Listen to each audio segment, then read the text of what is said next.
मित्रों, भगवान श्री कृष्ण ने जन्म मथुरा में लिया, पटे बटे वो गोकुल में, और राज उन्होंने द्वारका पर किया। पर एक सवाल जो हम सबके मन में आता है वो यह है, जिस भव्य और दिव्य नगरी को स्वयं भगवान श्री कृष्ण ने बसाया था, वो समुद्र में क्यों समा गई?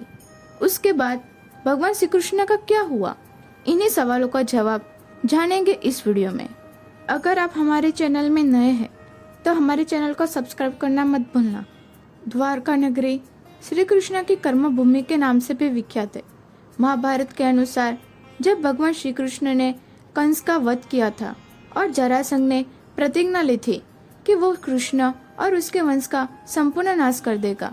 जब भी जरासंध को अवसर मिलता तो वो मथुरा और यदुवंशी पर हमला कर देता। उसका अत्याचार रोकने का नाम ही नहीं ले रहा था। ऐसे में यदुवंशी की सुरक्षा के लिए श्री कृष्ण को मथुरा छोड़ देना ही उचित लगा। मथुरा छोड़ देने के बाद समुद्र के किनारे भव्य और दिव्य नगरी की स्थापना की, जिसका नाम द्वारका रखा गया। यह आने के बाद वह अपने प्रियजनों के साथ सुकून से जीवन व्यापत करने लगे। फिर वक्त का पहिया घुमा और 36 वर्ष तक कुशलता पूर्वक राज्य का संचालन करते हुए एक दिन उनके गुरु के त्यागने के बाद वैभवशाली द्वारका नगरी समुद्र में समा गई। मित्रों, पौराणिक ग्रंथों में इस घटना से संबंधित 2 कथाओं की जानकारी प्राप्त हुई है। माता गांधारी का श्री कृष्ण को दिया गया श्राप, और दूसरी कथा है ऋषि मुनियों द्वारा श्री कृष्ण के पुत्र को दिए गए श्राप की। महाभारत का युद्ध समाप्त होने के बाद महर्षि व्यास के शिष्य संजय ने जब गांधारी को बताया कि 5 पांडव अपने साथियों और द्रौपदी सहित हस्तिनापुर आ चुके हैं, तो उनको बड़ा मानसिक कष्ट हुआ। फिर भी उन्होंने किसी भी तरह उनके मन को संभाला। लेकिन उन्हें जब ये पता चला कि पांडवों के साथ भगवान श्री कृष्ण भी है, तो उनको बड़ा गुस्सा आया और उन्होंने श्री कृष्ण को श्राप देते हुए कहा, अगर मैंने अपने आराध्या की सच्ची मन से आराधना की है और निस्वार्थ भाव से प्रतिव्रता का पालन किया है, तो जिस तरह मेरे कुल का नाश हुआ है, बिल्कुल वैसे ही तुम्हारे आंखों के सामने तुम्हारे कुल का नाश हो जाएगा। तुम्हारी आलीशान नगरी समुद्र में डूब जाएगी। गांधारी के इतना कहने के बाद भी भगवान श्री कृष्ण मुस्कुराए और बोले, माता, मुझे इसी आशीर्वाद की प्रतीक्षा थी। मैं आपके इस श्राप को स्वीकार करता हूँ। इसके बाद वो द्वारका की ओर प्रस्थान कर गए। एक बार की बात है, महर्षि विश्वामित्र और देवर्षि नारद आदि द्वारका आए और वो भ्रमण पर निकले। वह कृष्ण पुत्र शाम अपने साथियों संग मौजूद थे। उन्होंने ऋषियों के साथ मजाक करने की योजना बनाई, जिसमें शाम को स्त्री का वेश धारण करके शाम को ऋषि मुनियों से ये पूछना था कि मेरे गर्भ से क्या उत्पन्न होगा। ऋषियों ने जब देखा कि ये युवक हमारा अपमान कर रहा है, तो क्रोधित होकर उन्होंने उसे श्राप दिया कि श्री कृष्ण का ये पुत्र पुरुषों का नाश करने के लिए लोहे का एक मुसल उत्पन्न करेगा, जिसके द्वारा तुम जैसे अहंकार और क्रूर लोगों का अपने समस्त कुल का संहार करेंगे। श्री कृष्ण और बलराम के सिवा बाकी लोगों पर मुसल का प्रभाव होगा। जब श्री कृष्ण को यह बात पता चला तो उन्होंने कहा कि यह जरूर सत्य होगा। श्राप के फलस्वरूप ही सामने मुसल उत्पन्न हुआ, और जब यह बात उग्रसेन को पता चली तो उन्होंने मुसल को चुरा कर चुपचाप समुद्र में फेंकवा दिया। साथ ही यह घोषणा करवा दिया कि आज से कोई अपने घर पे मदिरा का उत्पादन नहीं करेगा। जो भी व्यक्ति छिपकर मदिरा तैयार करेगा उसे मृत्युदंड की सजा दी जाएगी। ये सुनकर द्वारका वासियों ने मदिरा नहीं बनाने का प्रण लिया। इसके बाद द्वारका में अशुभ घटनाएं घटने लगे। कभी आंधी आती तो कभी तेज तूफान। पूरी द्वारका में अजीब सी घटनाएं घटित होने लगी। फिर जब भगवान श्री कृष्ण ने नगर में होते इन घटनाओं को देखा तो उन्होंने सोचा कि कौरवों की माता गांधारी का श्राप सत्य होने का समय आ गया है। उन्होंने देखा कि इस समय वैसा ही युग बन रहा है जैसा महाभारत के युद्ध के समय बना था, और फिर गांधारी के श्राप को सत्य करने के उद्देश्य से यदुवंशियों को तीर्थ यात्रा करने की याज्ञा दी। भगवान श्री कृष्ण की याज्ञा से सभी यदुवंशी समुद्र के तट पर प्रभा स्थित आकर निवास करने लगे।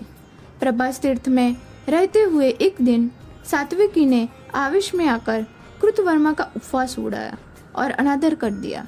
कृतवर्मा ने भी कुछ ऐसे शब्द मुंह से निकल गए जिससे सात्विकी का क्रोध 7वें आसमान तक पहुंच गया और उसने कृतवर्मा का वध कर दिया। यह देखकर अंधक वैश्यों ने सात्विकी को चारों ओर से घेर लिया और उन पर आक्रमण कर दिया। इस दृश्य को देखकर श्री कृष्ण के पुत्र प्रद्युम्न सहायता के लिए दौड़े। सात्विकी और प्रद्युम्न अकेले ही लड़ रहे थे, लेकिन अंधक वंशियों की संख्या अधिक होने के कारण उन्हें पराजय का सामना करना पड़ा और अंत में वो मारे गए। अपने पुत्रों की मृत्यु से श्री कृष्ण को अधिक क्रोध आया। श्री कृष्ण ने एक मुट्ठी घास उखाड़ दिया। हाथ में आते ही ये घास वज्र के समान भयंकर मुश्किल बन गई। कोई भी यह घास उठाता तो भयंकर मुश्किल बन जाती।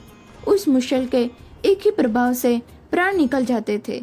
उस समय के काल के प्रभाव से सभी वीर मुश्किलों से एक दूसरे का वध करने लगे। यदुवंशी आपस में लड़ते हुए मरने लगे। श्री कृष्ण के देखते ही देखते उनके पुत्रों की मृत्यु हो गई। अंत में श्री कृष्ण ने अपने सारथी दारुक से कहा कि तुम हस्तिनापुर जाओ और अर्जुन को पूरी घटना बताकर द्वारका ले आओ। दारुक ने बिल्कुल वैसा ही किया। श्री कृष्ण ने बलराम को वही रुकने का कहकर द्वारका चले गए। फिर श्री कृष्ण ने पूरी घटना अपने पिता वासुदेव जी को बताई। वे बहुत दुखी हुए। उन्होंने कहा, बलराम मेरी वन में प्रतीक्षा कर रहे हैं, मैं जा रहा हूँ और आप अर्जुन के आने तक स्त्रियों की रक्षा करना। ये कहकर श्री कृष्ण बलराम से मिलने चल पड़े। वन में जाकर श्री कृष्ण ने देखा कि बलराम समाधि में लीन है। देखते ही देखते बलराम ने शेषनाग में परिवर्तित हो गए और श्री कृष्ण से आज्ञा लेकर वैकुंठ धाम चले गए। बलराम के देह त्याग करने के बाद श्री कृष्ण वन में घूमने लगे।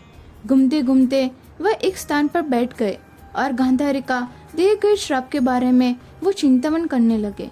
देह त्याग की इच्छा से श्री कृष्ण ने अपनी इंद्रियों का संयम किया और महायोग की अवस्था में पृथ्वी पर लेट गए। जिस समय भगवान श्री कृष्ण समाधि में लीन थे, उस समय जहरा नाम का एक शिकारी हिरणों का शिकार करने के उद्देश्य से वह आ गया और दूर से ही हिरण समझकर श्री कृष्ण पर बाण चला दिया। बाण चलाने के बाद जब वह अपना शिकार पकड़ने के लिए आगे बढ़ा तो योग में शिष्ट भगवान श्री कृष्ण को देखकर उसे अपनी भूल पर पछतावा हुआ। श्री कृष्ण ने शिकारी को आश्वासन दिया और परम धाम चले गए। दूसरी ओर दारुक ने हस्तिनापुर जाकर अर्जुन को सारी घटना बताई। वे बहुत दुखी हुए और तुरंत ही द्वारका चले आए। वहां आकर वासुदेव से मिले और वासुदेव ने बताया कि द्वारका नगरी शीघ्र ही समुद्र में डूबने वाली है। तुम सभी नगरवासियों को अपने साथ ले जाओ। इसके बाद अर्जुन ने श्री कृष्ण के सभी परिजनों को लेकर हस्तिनापुर चले गए और द्वारका नगरी समुद्र में डूब गई। ये देखकर सभी को आश्चर्य हुआ और 2005-2007 में भारतीय पुरातत्व सर्वेक्षण के निर्देशन में भारतीय सेना ने समुद्र में समाये द्वारका नगरी के अवशेषों का खोज निकाला। उसमें 560 मीटर लंबी द्वारका की दीवार भी मिली और पौराणिक समय के बर्तन भी मिले। एक रिपोर्ट के अनुसार समुद्र में मिली यह नगरी 9000 साल पुरानी है।